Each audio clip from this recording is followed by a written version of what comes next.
Alrighty, I think we're recording. Hello YouTube, and hello my friends and family. Whew, let me start off this video. Like, before I even begin, I just want to say what's up. My name is Justin Lahone, if y'all want my last name, because I'm pretty open. I really don't care. This is going on YouTube. I want to start this off by saying, what's up? How are y'all? I hope everything's going well. I hope y'all are doing well. I'm doing well. I have a lot I want to talk about, and I actually kind of I wrote a whole bunch of little bullets of questions that people normally ask me regarding all of this information and stuff like that. So we're gonna get into all that here in a second.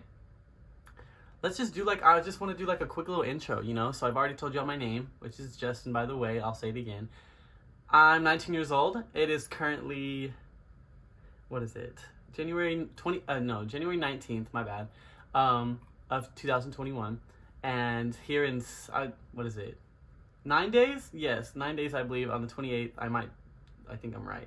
Okay, I'm terrible at math, so please don't judge me.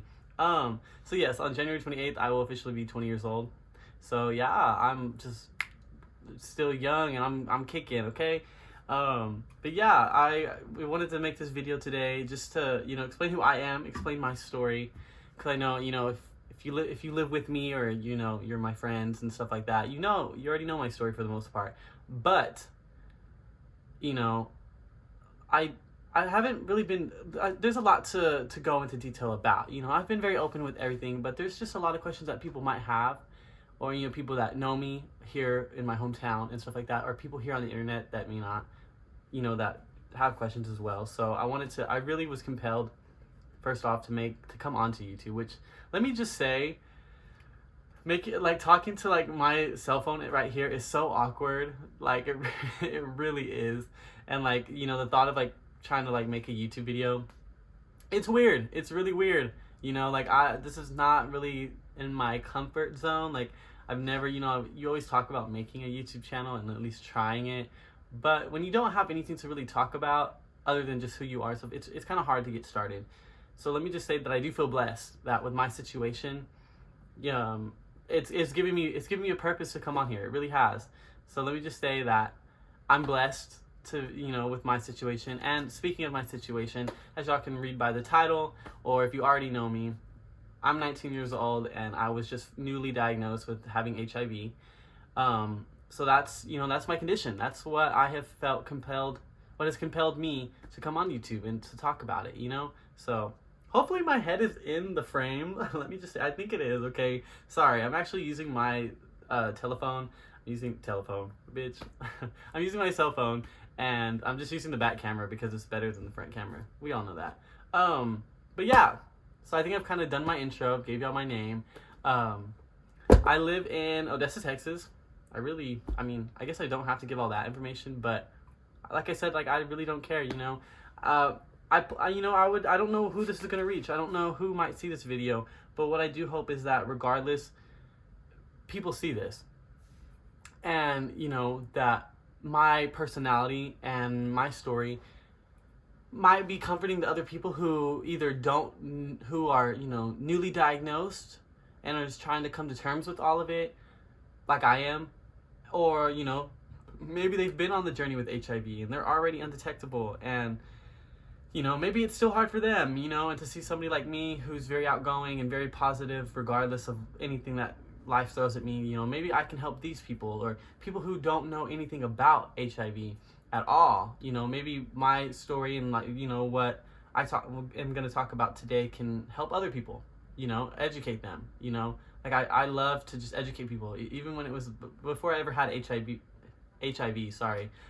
Before I ever was dealing with this, when it was just me coming out as being gay, I love to just educate people, you're not going to judge me because I'm gay, and I'm not going to let you judge me because I'm HIV positive, so yeah, and also, this is my plants. I know y'all are probably like, why is this plant right here? I don't know, okay? But, I guess let's name her Sheila, okay? She might be in some future videos, who knows? But, yes, back on the topic of you coming onto YouTube, I don't know who it's gonna reach, but I really hope that I can reach some people and I can help people. I really do. This is my main purpose with starting this channel. You know, I'm just throwing this video out here. I don't, you know, I like I'm saying it 100 times, like I don't know who's gonna see this, but I hope somebody does, and I hope that my story can help people, and hopefully this won't be the only video I post on here, you know, because I'm very passionate about this since I've been diagnosed.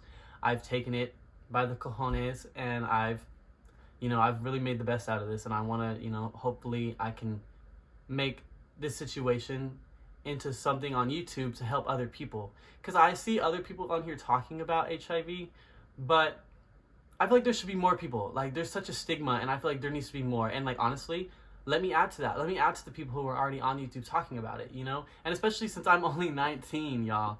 Like, most of the people that I've seen on here talking about HIV are well into their 20s, already 30. I've seen somebody who's even 40 talking about it. But I haven't really seen anybody who's barely 19 years old like me talking about it. Like, that's insane.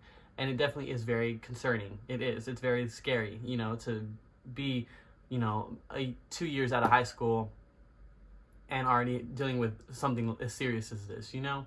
So, yeah, that's, you know, this is my beginning intro on all of this.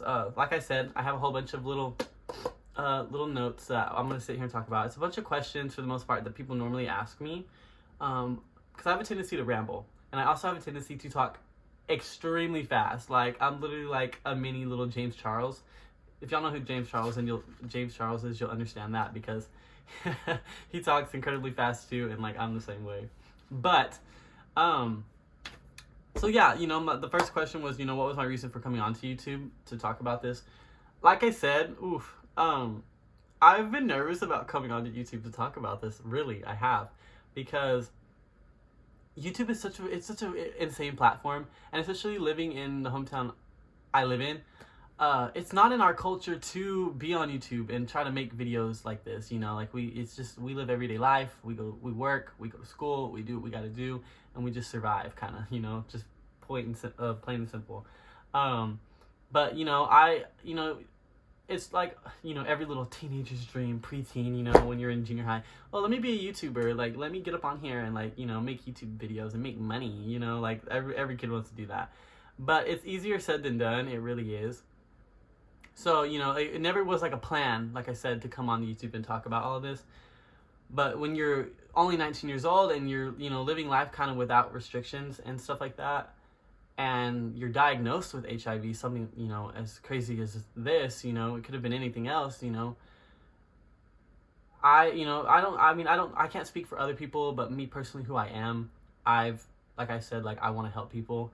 And the last thing I wanted to do when I was diagnosed with this was to just shut myself off from the rest of the world and hide my status and not take the measures I need to take care of myself and to still live a normal life. Because let's be honest, you can have HIV and still live a normal life. So yeah, you know, like, I want to come on YouTube and I want to help people. So that's my main reason. And especially talking about HIV, there's just so much misinformation, and you know, there's just such a stigma that's just so stupid. Like, it's dumb.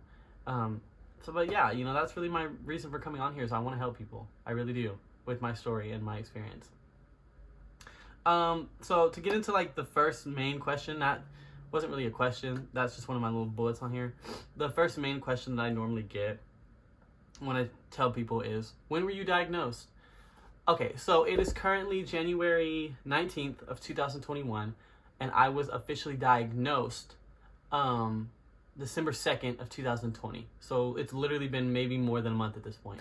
Almost 2 months. The way I found out... sorry, I had a blank mind. That's my fault. The way I found out was actually through an at-home kit here at my house. Like, if y'all know the brand Orquick, y'all probably don't. If you're not really into like the whole HIV realm, stuff like that, you probably wouldn't know about that brand. You can get it at Walmart. You can get it at like riteaid.com. It's basically just a kit, like a big old little box that comes with like this whole booklet, has like a pencil and all this crazy stuff. It gives you all this information about HIV. And it's just a quick, like, you swab your gums, you put it in this little tube, and you wait 20 minutes. And then the 40 minute mark is when it's valid, and after that it's invalid. I've lived by that brand, let me just say. Like, you know, I was never like sexually active, but of course, you know, I was having sexual encounters. Um, so when I would test myself, I mainly would always worry about HIV, of course. Being a gay man, it's the first thing you worry about, when you're having sex and stuff like that. So I would always, I found out about the Rite Aid HIV kits. And so, yeah, I would buy those all the time. And let me just say, they are incredibly accurate because clearly that's how I found out. I didn't find out my HIV status through a clinic or anything like that yet. I initially found out through an at-home kit. And it was, like I said, it was very random. It was just, it was a normal little day.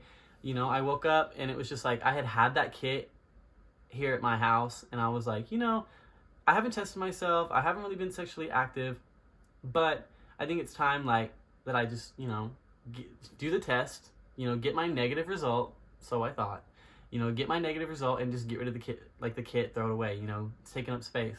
So that's what I did. Again, really quick, sorry, I feel like I'm talking a little quick, so if I am, I apologize. I'm really trying to not. That's just who I am. But yeah. So yeah, I took the test, just a random little day. Never thought I was at risk, and it came back positive.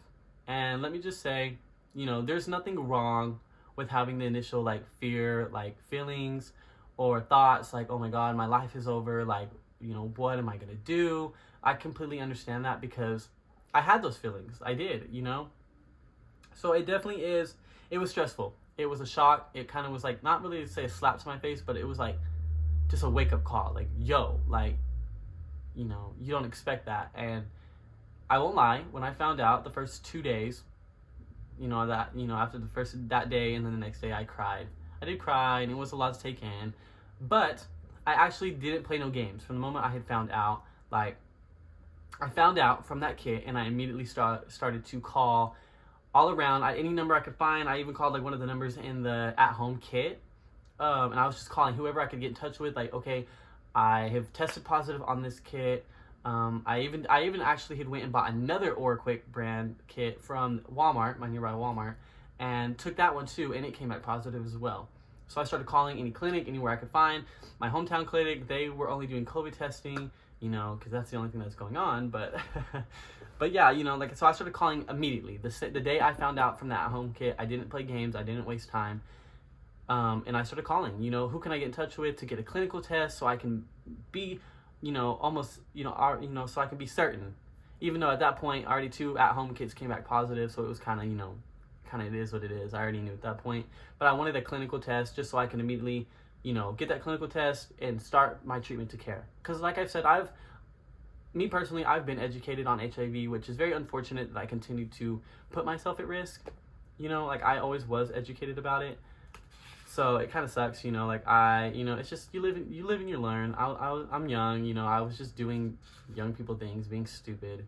So, fortunately for me, when I did find out how to HIV, it wasn't like I was like what does this mean? Like, I knew what this meant. I knew how to treat it. Like, I knew all the information I always have, I just always have educated myself around HIV and AIDS, so I'm very blessed that I've had that mentality about it. So like I said, again, I started calling around, I got in touch, and I was able to, not here in my hometown, but the town next to ours. I got in touch with the lady at their state clinic and told her what was going on and everything. And she was actually, I think it was like 2 o'clock at that point when I was on the phone with her. And she told me, yeah, I can actually get you in for a rapid test at like 3:30 that same day. And so I was like, thank you, Lord Jesus. Like, this is like a miracle. This is a blessing. Like, who would have thought, this is such a last, like, it was kind of, I think it was on a weekend when I called her. It was like on Friday or Saturday.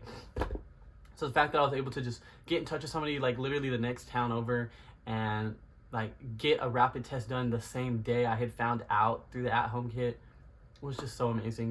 Like, I know some people mostly find out through a clinic or something like that. My story was very different.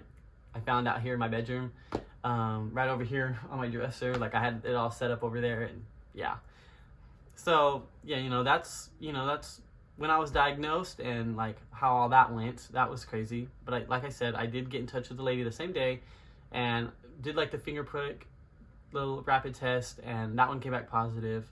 My syphilis came back negative. And yeah, so that's basically all that happened that day. I think I explained everything on that. My apologies if I didn't. I'll cover that hopefully in another video. Who knows? The next bullet I had put was, when did you contract it? I think I contracted it,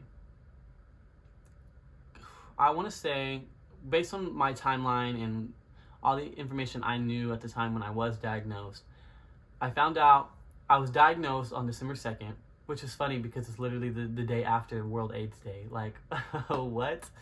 What are the odds? You know what I mean? And they were doing like free testing the day before. So I was like, that's so funny. But yeah, so I was diagnosed on December 2nd. And I believe that based on my timeline and my sexual partners around that time, I think I contracted it early October of 2020 or late September of 2020. Now, like, okay, so yeah, when did you contract it? Just answered that. What made you get tested? I kind of did answer that. I'll clarify that again. Nothing really made me get tested. It was just random. Like, it was just a random, I just felt like it was time, like, you know, I didn't think I was at risk for anything. I've always been as cautious as I possibly could. You know, I think who I got it from maybe didn't know, or maybe they did. You know, I never really got an answer from the person I kind of suspected it could have been from. But, you know, I felt like when I found out I didn't need that closure. All I really cared about was taking care of my health. But yeah, you know, so what made you get tested? Nothing. I just took a test one day. It was a normal day. Came back positive. Just very random. Okay, this is a very important one. Did you have symptoms? Yes, I surely did. And it makes sense now. You know, that's why I think I'm gonna get into this. This is exactly why I think I contracted it late September, if not right at the start of October, because around October 14th, which is probably like the second week in October, I worked a 9 to 5 shift at my job, and I came home, and I was all fine. It was a normal day, you know. It was normal. And around 7 p.m. that night, out of nowhere, chills just hit me, like severe, intense chills. And I was like, okay, that's weird. You know, I just kind of felt like I had been kind of feeling like that. Like, I felt like a day or so before that, I kind of been like having a little chills. Like, while I was just laying in bed, and I was just chilling. I was like, ooh, you know, like, but I kind of just thought it was like, you know, sometimes you get anxiety just randomly and like you might shake. I kind of like rationalized it as that, you know, and especially living in COVID times, you think anything that's going on is COVID. So yeah, sorry guys. But yeah, so I had the chills, which that was like the first, what started all of my symptoms. So, you know, so I started having my symptoms early October, because from what I've read is you get symptoms 2 to 4 weeks after infection. So that's why I want to say maybe it was late September, if anything, because I didn't start getting symptoms until October 14th, like I said. But yeah, so the chills hit first, and then that was within the first hour. And then later that, like within like the hour after those chills, the fever hit, and I had the chills, and then I was really, really hot. And I needed a jacket on. If I didn't have my jacket on, I was extremely cold, and I needed the jacket on, and I didn't want to take it off, like, because the chills were worse than the fever. Like, I can deal with being hot, like my face was like extremely hot, like you could tell when you have a fever, you know what I mean? Like, I needed my jacket on, like it just, I couldn't take it off. Like, if I took it off, the chills were worse than the fever, let me just say. So yeah, I had my fever immediately, once the fever hit, an hour after the chills that night, it was ranging from like 102, and then later that, because I had like a 5 a.m. shift the next morning, and so by like 3 a.m. it was at 104. And I'm telling you, that's just when I knew like something was up. Like, that's why I kind of felt like it could have been COVID at the time, because like I said, I didn't think I was at risk, but I thought it was COVID because, you know, COVID, they say you have fever and stuff like that, and I don't get sick. You know, I've never been sick unless it's something, you know, seriously wrong, for example. So yeah, you know, getting that fever was very alarming. Like, I don't get fevers. I've never had a fever like that. My body has always been real good about getting sick. You know, never. So the 104 degree my fault. The 104 degree fever was intense. It was really, really bad. Like, I knew something was up because I was just sweating profusely. Being in bed that night was just miserable. And let me just say, it didn't get any better. The week after did not get any better with these symptoms. Like I said, I thought I had COVID this entire time, but we'll get into all of that. So yeah, I had the 104 degree fever. It was like 102 to 104 ranging that entire week. Um, and that, like, throughout all my other symptoms, the fever was persistent. It didn't stop until my symptoms finally went asymptomatic. Um, the second, like, symptom I had was vomiting, but that didn't come until probably the end of that first week, like the last 2 days. Like, I don't know. I think I just kind of like would just feel like weird. Like, I just like would get like the urge. Like, there wasn't. I didn't feel like it was anything making me sick, like, like food wise. I would just sit there and I'm like, ooh, like, I just feel like this weird feeling. Like, and I feel like the only way I'm gonna like relieve this awkward feeling is if I throw up. And so I would throw up, and there would be nothing to throw up, because I would throw up everything I have ate, my bad, and anything I had drank. It was very weird. But the vomiting wasn't really that bad. It came and it went, and then after like those 2 days, it kind of was one of the last few symptoms, as well as another symptom I'm gonna get into, because I had two symptoms that came at the very end, and then were like 2 days long, and then went away. Like, the fever lasted a long time, and like dehydration lasted the entire time as well, which was the next symptom, which was severe dehydration. I was incredibly dehydrated. Like, I'm telling you guys, like, I couldn't even, like, drinking water, it was very metally, and I was like, it was just such a metallic little taste, and I hated it. It was gross. I tried to drink Pedialyte. My body didn't want to drink Pedialyte. I mean, like, I was forcing everything down. Like, I could hold it down, but it just, everything tasted gross. I was just so dehydrated that when you get that dehydrated, everything liquidy is gross. Like, I just wanted to lay in bed and I just felt like the best way at the time, because I thought I had COVID. I felt like the best way to deal with all of it was just to, let my fever sweat it out. That's kind of how I was raised with my family. Like, when we're sick, drink a little hot toddy, get in bed, sweat it out. So that's what I was doing. We're gonna sweat it out, wear that jacket, and then, but they tell me, like, okay, you don't need to wear the jacket. Like, let your body sweat it out, but like, don't overheat yourself. But that's the way I felt comfortable with the blanket on me all the time. I felt comfortable with the jacket, so I was trying to just sweat it out. But the dehydration, trying to sweat it out was not helping, my dehydration at all. So I did have to go to like a few hospitals, and I will get into that because that was a whole other situation. But yeah, so like I said, all the symptoms, I'm just going to go and list them all the way down again, because I know I ramble a whole bunch.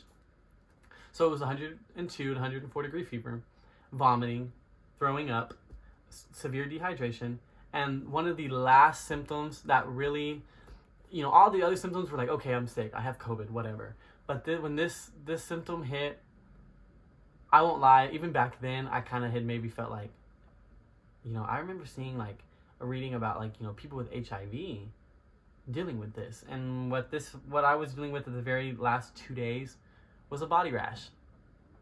Yeah, and that's why when I was officially diagnosed 2 months later, I was very dumb, and with all these symptoms, I kind of just rationalized it all, and when I got better, I kept it moving. And I immediately got back to 100% good health after that.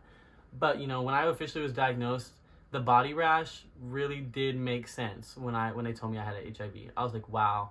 I remember having all those crazy symptoms early October, and I remember having that body rash and being like, ooh, like, I remember reading up about how people who have, initial HIV symptoms, or just HIV in general, do get that body rash. And I'll see if I have the pictures on my phone. I will see if I can put them up on the screen.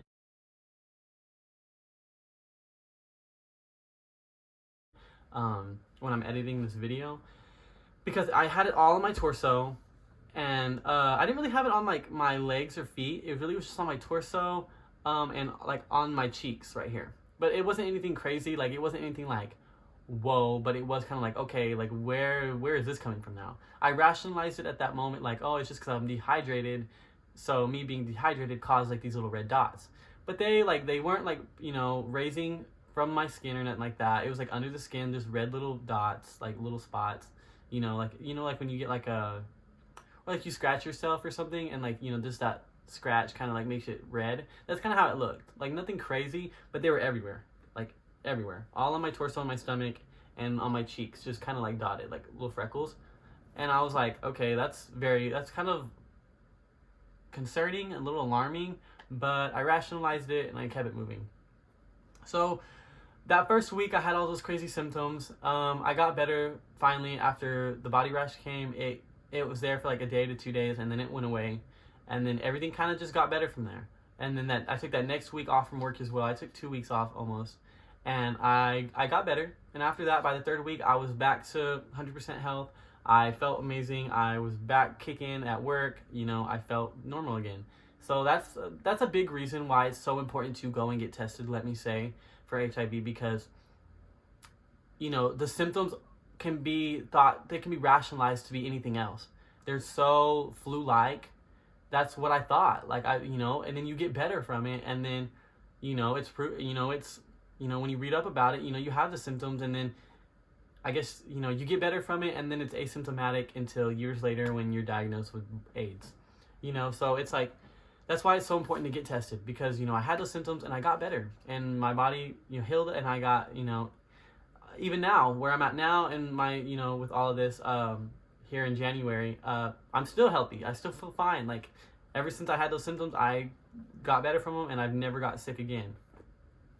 But yeah, so that was my bullet on did you have any symptoms. If I missed anything, I'll probably see if I can go back and edit this. I don't want to miss too much.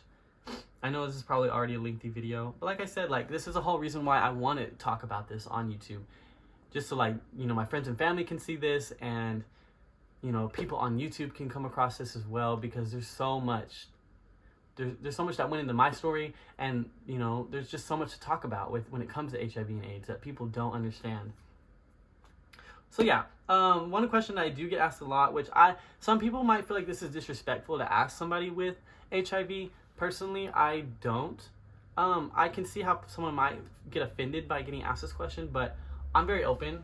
You can really ask me anything. Like, I'll tell you anything about my life. So this question's not really that disrespectful to me, I don't think. And it is, how did you get it? And just to be clear and simple, I'm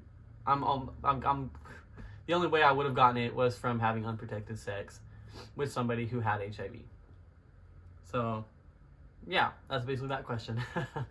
The next question I normally get asked is, do you know who gave it to you? Because normally when I tell people that I got it from unprotected sex, they ask me, well, do you know who gave it to you?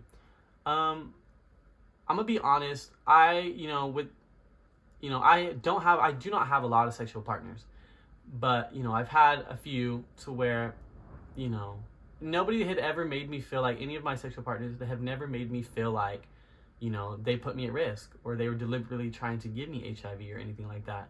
So I was, I reached out to anyone I had ever had sex with or anything like that, and told them, and even if I knew for a fact that I had messed with them way before I had ever even contracted it, and I was positive, I still let everybody know. And I do have an idea of who it could have came from, but I had two people who did not respond to me when I told them. So to this day, I don't know. And honestly, when I found out my diagnosis, yeah, I can see how it could have made, for some people, it can make the whole, coping with HIV and stuff easier with knowing, who gave it to you. But, I didn't need that closure. I didn't. So, I don't know who gave it to me, but I really don't care. All I care about now is my health. So, real quick, let me make sure this is recording, guys. Sorry, I don't want it to okay, it's all good. The next question is, are you starting care? Yes, I am. I am currently, it is, January 29th. We've already discussed that. My official doctor's appointment is on January 26th. So it's here within the next week. I'm so incredibly excited. I want to, because the next little question after that, it says, can you explain the care process so far? Yeah, so that's basically, I'm going to put those in one question together, because I haven't started treatment yet, but I think I'm really optimistic that on this doctor's appointment that I will get, I will get prescribed some treatment, and I'm really hoping, because all I want to do is just take care of myself.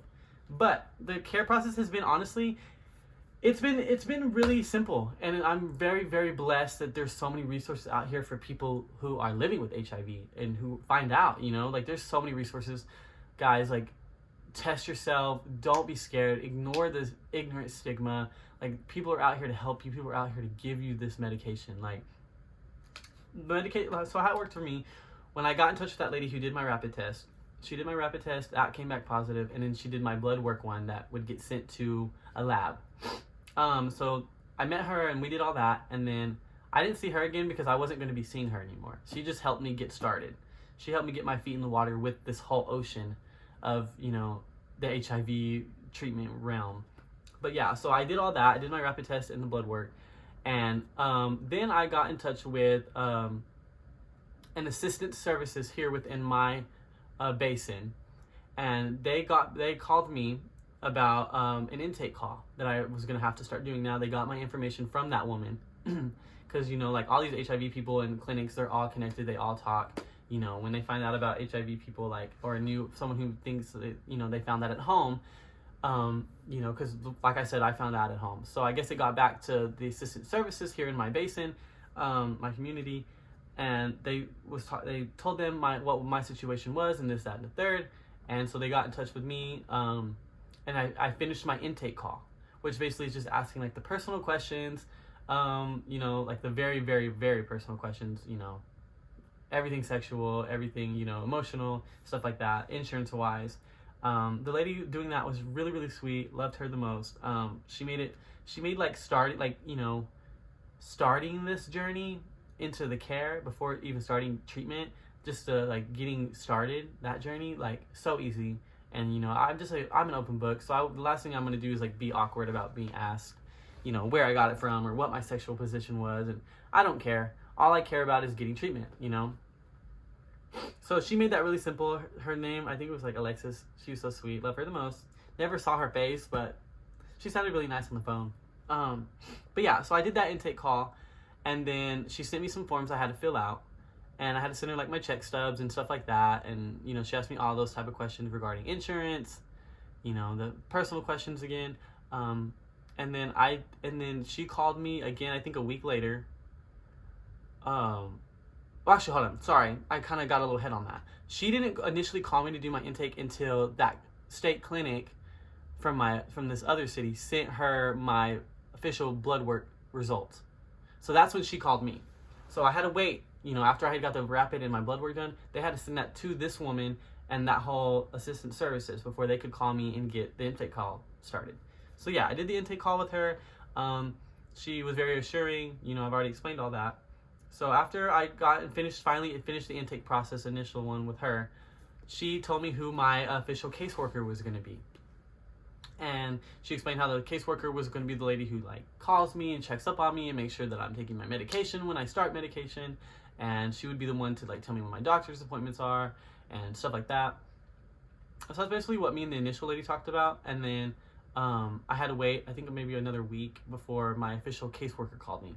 And that was the whole process because like our schedules were just so like like opposite, so it was like hard to really get in touch and all that. So when I finally got in touch with her, it's kind of like we had to do an intake call as well together, me and her, just like I did with the other woman. But she was very, very sweet too. I love her. So I guess this is gonna be the woman that I'm gonna be, you know, talking to all the time about all of this. So she's really, really sweet, and I love her. I've actually met her in person when I had to get my official lab work done.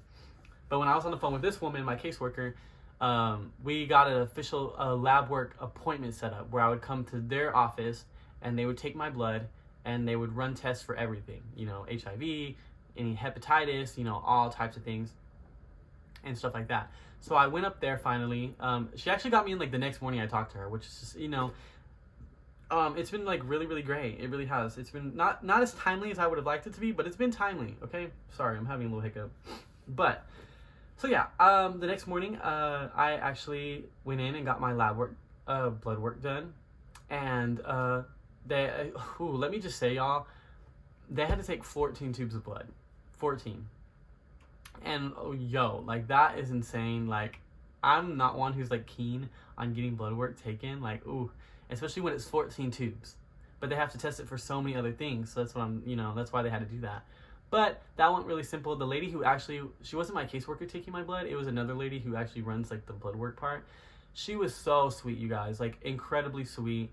Like me and her sat there and we chatted and we just talked about everything. I told her how like I'm very optimistic with all this, and I want to like be an advocate for this and my friends and my family.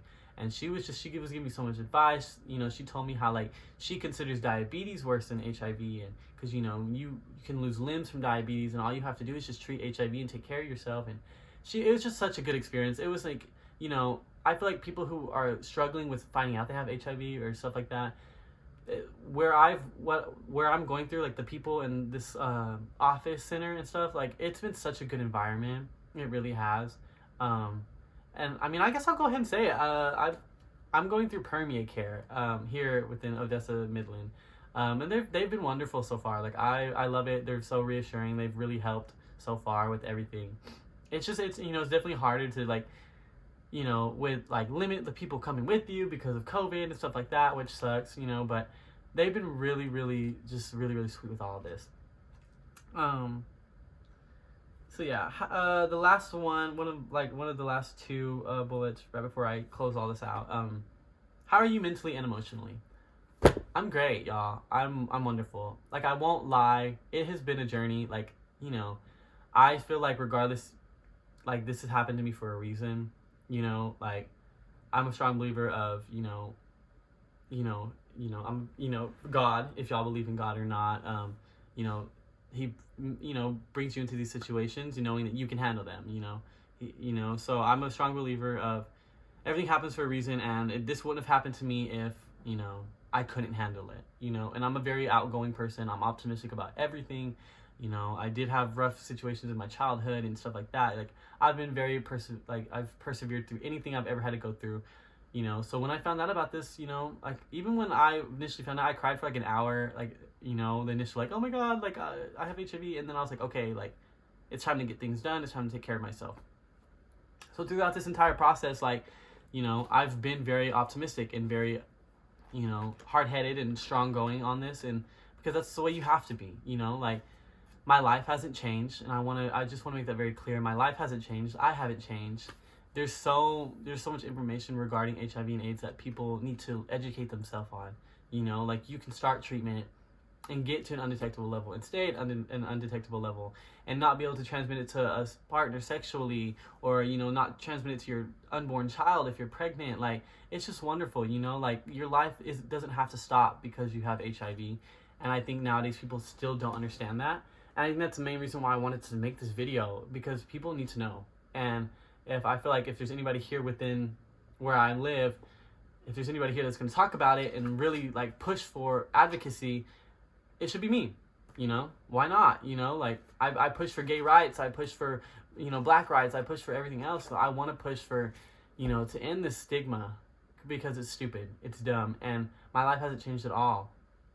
Like, yes, it was hard the first 2 days, just dealing with the thought of having it, but I'm good. I've always been good emotionally. I've always been good mentally. I don't get depressed. I love life. Life gets rough, but I love my life. I'm blessed to be here regardless, and I feel like having HIV is a blessing. I can take this and I can help other people, So, like, I guess I kind of just tied this into the last bullet, which was like my closing advice, like, for people who are dealing with HIV, like, who, are just finding out, stay optimistic, get in touch with any care. I know it may not be as timely as you might have liked it. Everyone's journey is different and their time length is different. Like I said, I haven't started treatment. I hope that I start mine on the 25th, so I hope that there'll be more videos that I can talk about this. I don't know who this will reach today, but I wanted to sit down and talk about all this, because my story, it's been a journey. It really has. But like I said, my life hasn't stopped. Like, I'm still me. I'm blessed to be here. Like, don't give up. Take this diagnosis and run with it. Make the best out of it. Like they say, grab it by the cojones. Like, like, I just want to educate people. Like, and I think that's why, like, I'm glad that it was me that was diagnosed with this, because, like, what I'll be, like, I'll be damned if, like, somebody tries to judge me for this. Like, I don't care. Like, I wake up fine every morning. Like, right now, it is kind of like a mental, like, anxiety, it's kind of like stressful a little bit, just a little bit, waiting and hoping that I start treatment, but I'm already in the, you know, the process. I've already done my blood work. I've already done my intake. I've already met these people. You know, I have a doctor's appointment. So I'm optimistic that my first doctor's appointment, I'll get prescribed something, you know? And I read my blood work results, and everything from what I can tell looked okay. Like, my white blood cell count was like at an 800. So like at the time when I, like, going on a few weeks ago. So that's still good, you know? Like, I don't have AIDS, I don't think. From what I could see, you know, it didn't look like I have AIDS, so, and I feel fine, you know, like, I've been taking care of myself regardless, so, you know, like, nothing's changed, you know, so, but yeah, to end this off, thank you guys for watching this, if you made it this far. I really hope, you know, if you know me, if you live here with me, thank you all for watching, because it actually means a lot. You know, I'm doing well mentally, but I won't lie, this is, you know, this is hard. It's hard to deal with, and it really takes a strong-minded person to deal with it and to make the best out of it, you know, and that's what I'm doing, you know. So thank you all for watching. I hope that I can reach some people, and I really hope that maybe I might make more videos about this, you know. I might. It just depends, you know, on everything. But yeah, you know, thank you guys for watching. Stay strong out there. Stay safe. COVID is still rampant. Wear your freaking mask, okay? But don't forget, like, there's people out here with us who are dealing with HIV and AIDS, who are, you know, dealing with all those mental problems that's not COVID related. Just think, there's people dealing with other conditions, okay? So just be very mindful and love everybody regardless. So hopefully I'll see you guys on the next one. Who knows? Bye, guys.